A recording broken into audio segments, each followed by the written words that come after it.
My name is Charles Vance, and I'm 65 years old. I never imagined I would stand alone at my wife's funeral, staring at empty chairs in the front row, the seats where my children should have been. Not a single one of them showed up to say their final goodbyes to their mother. Instead, they chose to be somewhere much livelier, the mall. As the coffin was slowly lowered into the frozen ground of Dry Creek, the phone in my breast pocket vibrated, violently shattering the solemn silence of the ceremony. I stole a glance at the screen, hoping for a late apology. But no. It was a glaring red notification from my bank app. Fraud alert, $2,500. Transaction declined. Immediately, the screen lit up with a frantic text from my son. Dad, pick up. Right now. The card isn't working. Security is holding us at the checkout counter. What the hell are you doing? 23 missed calls. A stream of threatening messages. I wasn't surprised, and I certainly wasn't panicked. I calmly silenced the screen and took a deep breath of the biting winter air. They thought today was their day to spend freely on my grief. But they were wrong. I had been secretly preparing for this moment for 3 weeks, a trap laid specifically for my own flesh and blood. What I discovered that day changed everything I thought I knew about family and loyalty. If you're watching this, drop a comment letting me know where you're from. Hit subscribe and stay with me as I expose how the ultimate betrayal led to a reckoning they never saw coming. It was exactly 8:00 a.m. when the silence of my kitchen was shattered by a ringtone that promised disaster. I was standing by the counter, my hand shaking slightly, as I tried to sign the final authorization forms for the funeral director, who was waiting patiently in the foyer. When I saw Tyler's name flash on the screen, a wave of relief washed over me. I assumed they were calling to say they were on their way, perhaps asking if I needed a ride. But when I answered, Tyler's voice was breathless, frantic and pitched an octave too high. Dad, listen to me. We're not going to make it on time. It's Caitlin. My heart hammered against my ribs. What happened? Is she hurt? It's a massive panic attack, Dad. I've never seen her like this. Tyler stammered the words, tumbling out in a rush. She was putting on her black dress and she couldn't breathe. She started hyperventilating and collapsed right there in her hallway. She was gasping for air, clutching her chest. I had to call 911, but I decided to drive her to the urgent care myself to save time. The doctor thinks it might be a stress-induced cardiac event. They need to monitor her heart rhythm for at least 3 hours. I'm coming, I said, instinctively, already reaching for my car keys. Tell me which clinic. No, Tyler shouted almost too quickly. No, Dad, you can't. The service starts in 45 minutes. You have to be there to receive the guests. Mom wouldn't want the casket standing there alone. I'll stay with her. We'll get there as soon as she's stable. Just go. Please. The line went dead before I could argue. I stood there paralyzed between the duty to my deceased wife and the fear for my daughter. In the end, the clock made the decision for me. I had to leave. The drive to Dry Creek Cemetery was a blur of gray skies and snow-dusted pine trees, but the silence in the car gave my mind too much room to wander. As I watched the familiar suburban houses of Boise pass by, the initial worry for Caitlin began to curdle into a heavy, sickening realization. This wasn't just bad luck. This was a pattern. I looked at the passing neighborhood so similar to the one where we raised them, and the truth hit me harder than the winter wind. I had been making excuses for them for decades. The mistake didn't happen this morning. It started 20 years ago. Deborah and I had grown up with nothing scraping pennies to build a life. So when we finally made money, we made the fatal error of parents who love too much but understand too little. We wanted to give them everything we never had. I remembered Tyler's 16th birthday. Instead of making him work a summer job to buy a used clunker, I handed him the keys to a brand new truck. When he crashed it 3 months later, I didn't make him pay for repairs. I just paid the deductible and told him to be careful. I thought of Caitlin's college years. When she racked up $15,000 in credit card debt on spring break trips and designer handbags, she didn't face a debt collector. She faced me. And I, the eternal shield, wrote the check to clear her balance because I couldn't bear to see her cry. We thought we were protecting them from the rain. We didn't realize that by holding the umbrella so close, we were preventing them from ever learning how to survive a storm. We raised them to believe that consequences were things that happened to other people never to advance. And now, driving alone to bury the woman who built this life with me, I realized the shield was gone. Today, for the first time, they would have to face the rain alone. Or so I thought, not knowing that while I was drowning in regret, they were busy spending my money. The memories that stung the most weren't from their childhoods, but from the beginning of the end 6 months ago. The transition from a vibrant home to a hospice ward was brutal, but the behavior of my children made it unbearable. Whenever the home care nurse, a gentlewoman named Sarah, was present to check Deborah's vitals or adjust her oxygen, Tyler and Caitlin transformed into model children. They were Oscar-worthy actors in a play titled The Devoted Family. Tyler would hold his mother's frail hand, his eyes glistening with unshed tears, while Caitlin busied herself fluffing pillows and asking Sarah intelligent questions about pain management schedules. "You have such wonderful children, Mr. Vance," Sarah whispered to me one afternoon as she packed her bag. "It's rare to see such dedication." I simply nodded, unable to speak the truth, because I knew exactly what would happen the moment the front door clicked shut. As soon as the sound of Sarah's engine faded down the driveway, the atmosphere in the living room shifted instantly. The warmth evaporated, replaced by a cold, calculating impatience. Caitlin didn't stay by her mother's side. Instead, she waited until the sedative kicked in, and Deborah's breathing deepened into sleep before slipping quietly into the master bedroom. I found her standing inside her mother's walk-in closet, not reminiscing, but appraising. She had 3 of Deborah's vintage designer handbags lined up on the floor and was currently inspecting a diamond brooch under the light. "What are you doing, Caitlin?" I asked, my voice heavy with exhaustion. She didn't even flinch. "I'm organizing Dad. Look at this humidity monitor. It's too high in here. These bags are going to rot if they stay in this house." She slung a pristine leather tote over her shoulder, her eyes devoid of sentiment. "I'm taking the high-value items to my place for safekeeping. You know, preservation. Mom doesn't use them anymore, and it would be a waste to let them spoil." It wasn't preservation. It was looting. She was securing her inheritance before the owner had even departed. Before I could argue, I felt a firm hand on my shoulder. It was Tyler. He didn't look at his sister. He was focused entirely on me. He steered me toward the kitchen away from the bedroom, his grip unnecessarily tight. "We need to talk about finances." "Dad," Tyler whispered, his voice dropping to a harsh hiss once we were out of earshot of the bedroom.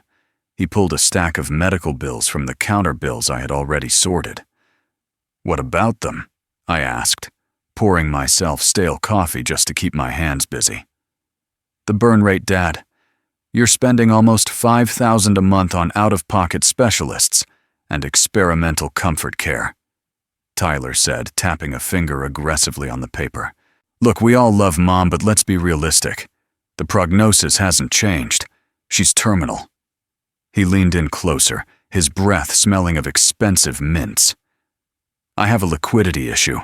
That virtual real estate deal I told you about, the window is closing. I need you to liquidate the back acre of the property. Stop throwing money into a sinking ship and invest in the future. My future." I looked at him, my firstborn son, and for the first time I didn't see a grieving child. I saw a vulture circling a dying animal, impatient for nature to take its course so he could feed.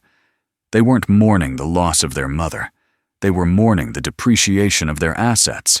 The breaking point didn't come with a shout, but with a whisper in the dead of night 3 weeks ago. It was during the heaviest blizzard of the season.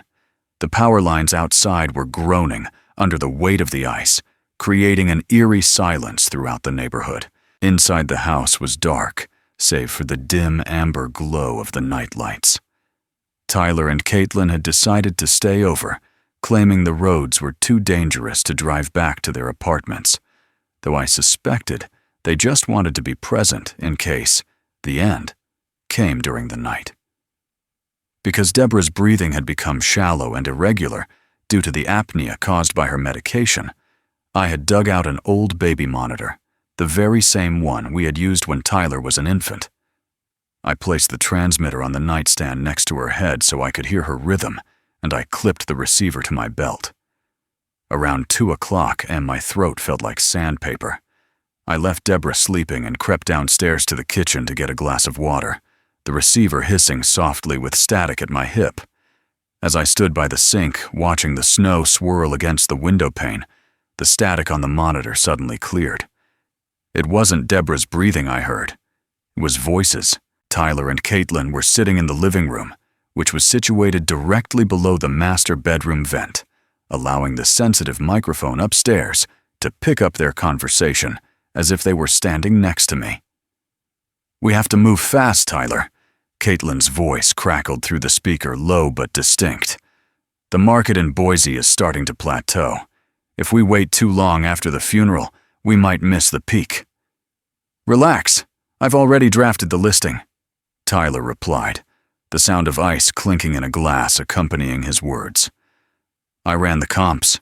This house with the lot size. We can list it for $600,000. It'll spark a bidding war. We can close within 30 days of the burial." My hand froze on the faucet.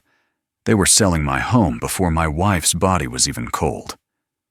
"Okay, but what about Dad?" Caitlin asked. There was no concern in her tone, only logistical annoyance. "He's not going to agree to sell. He loves this place. He won't have a choice," Tyler scoffed. "Look at him, Kate. He's exhausted. He's slipping. I've already looked into a facility up north near the state line. It's state-funded, so it's cheap. We can use his Social Security to cover the monthly fees." "The Shady Pines place," Caitlin giggled nervously. "Tyler, that place smells like boiled cabbage and bleach. It's basically a warehouse for old people." "He's old, he's senile, and he'll have people his own age to talk to," Tyler said dismissively. "It's better than him rattling around this big house wasting our inheritance on property taxes. Once we put him there, the house is ours. We split the $600,000, pay off my investors, pay off your credit cards. Clean slate." The glass in my hand shattered, dropping into the sink with a loud crash. I didn't care about the broken shards. I rushed back upstairs, my heart pounding so hard I thought it would fail. When I entered the bedroom, I expected to find Deborah asleep. She wasn't. She was wide awake, her head turned toward the transmitter on the nightstand. Tears were streaming horizontally across her temples, soaking into the pillow. She had heard every word. I fell to my knees beside the bed, sobbing into her blanket, apologizing for the monsters we had raised. But Deborah didn't cry. With a surge of strength I didn't know she possessed, she pulled her hand from under the covers and gripped my fingers. Her grip was iron hard. She looked me dead in the eye, the sorrow replaced by a fierce, burning anger. She pulled me close, her voice raspy but crystal clear. "No more," she wheezed. "Do not let them destroy you, Charles. Promise me. Stop saving them. Teach them." In that dark room, illuminated only by the snow light from the window, the husband who forgave everything died, and a father who was ready to go to war was born. The morning after the blizzard, the tears stopped. The grieving husband was put on pause, and the calculating protector took over. 1 week before Deborah took her final breath, I told the nurse I was going out to pick up a prescription. Instead, I drove straight to the downtown office of my attorney, Mr. Davis. We didn't meet in the conference room. We met in his private office with the blinds drawn. "Are you sure about this, Charles?" Mr. Davis asked, his pen hovering over the fresh documents. "Once this is filed, the deed to the house is transferred. It becomes property of the trust. Even if you pass away tomorrow, the house cannot be sold through probate." "I'm sure," I said, my voice steady. "Put the house in the Revocable Living Trust. Name the local children's hospital charity as the primary beneficiary upon my death. My children get nothing but the personal effects I choose to leave them." I signed the papers with a flourish. With that ink, the $600,000 payday, Tyler was banking on evaporated into thin air. My next stop was the bank. I sat with the branch manager and requested 2 authorized user platinum credit cards linked to my primary account. But there was a catch. I instructed the manager to set a strict fraud alert. Any single transaction exceeding $2,000 was to be flagged immediately as suspicious activity, requiring verbal confirmation from the primary account holder. Me, armed with the plastic traps, I returned home.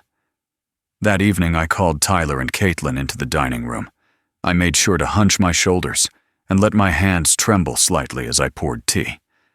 I needed to look like the senile old man they had mocked in the dark. "I can't do it," I whispered, pushing the 2 shiny black envelopes across the mahogany table. "Your mother, she's fading fast. And the paperwork, the hospital bills, the funeral arrangements. It's too much for my head. I can't think straight anymore." Tyler exchanged a quick, excited glance with Caitlin. He reached for the envelope first. "We're here for you, Dad," Tyler said, his voice dripping with faux sympathy. "What do you need us to do?" "Take these," I said, gesturing to the cards. "I've authorized you both on my main account. It has a high limit. Please use them to handle everything. The pharmacy, the hospice co-pays the funeral home deposit. And if you need to buy nice clothes for the service or get a hotel room nearby, just put it on the card. I don't want you to worry about money while you're grieving." Caitlin tore open her envelope, her eyes widening as she saw the platinum finish. "You trust us with this?" "Completely," I lied. "Just take the burden off me." They pocketed the cards with barely concealed grins. They didn't see a tool to help their dying mother. They saw a blank check. They thought I had surrendered control. They didn't realize I had just handed them the rope with which they would hang themselves. 2 days later, Deborah passed away in her sleep.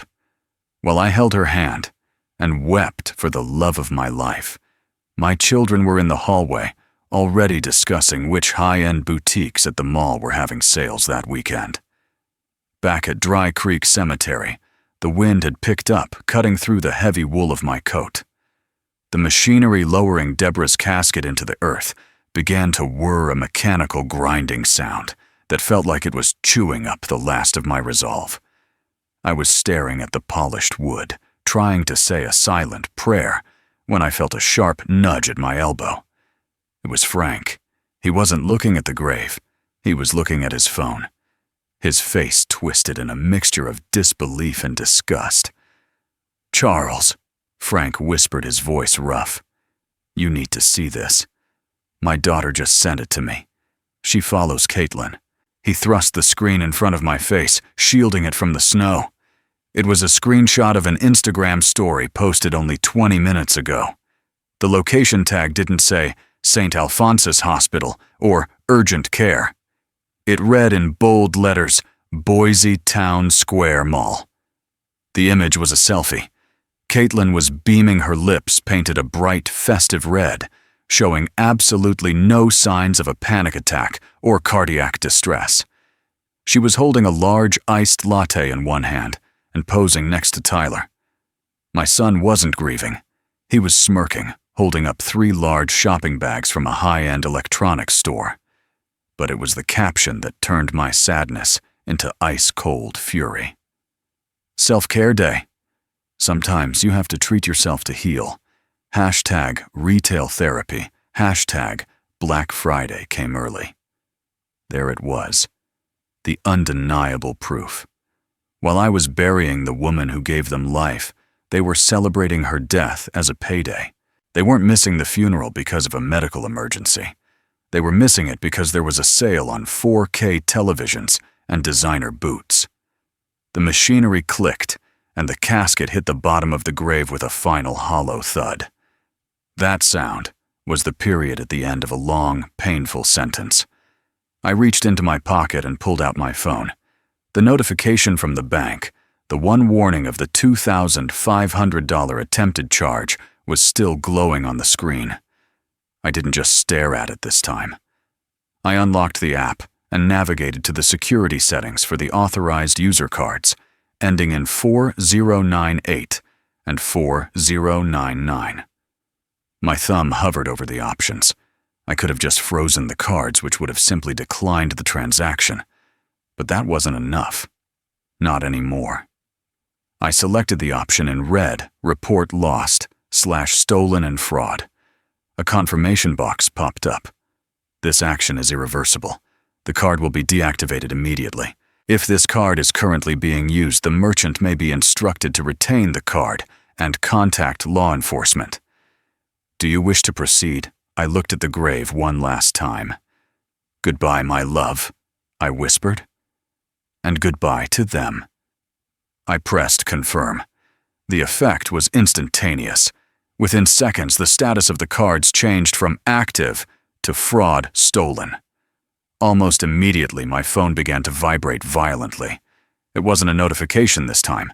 It was a call from Tyler. Then a text. Then another call. Dean, the machine is beeping like crazy. The manager is calling security pickup. I imagined the scene at the checkout counter. The code 10 authorization prompt appearing on the cashier's screen. The instruction to pick up the card. The security guard stepping forward because two people were trying to make a massive purchase with a card reported as stolen. The humiliation. The panic. I slid my phone back into my pocket without answering. I watched the first shovel of dirt hit the casket. Justice, I realized, didn't always require a judge. Sometimes, it just required a father who had finally had enough. The front door didn't just open. It exploded inward, slamming against the foyer wall with a violence that shook the framed photographs in the hallway. I was sitting in my leather armchair by the fireplace, a single lamp illuminating the room, staring at the flames, dancing on the logs. I didn't flinch when Tyler and Caitlin stormed in. They brought the freezing night air with them, along with a chaotic energy that instantly polluted the quiet sanctuary I had been keeping. They looked disastrous.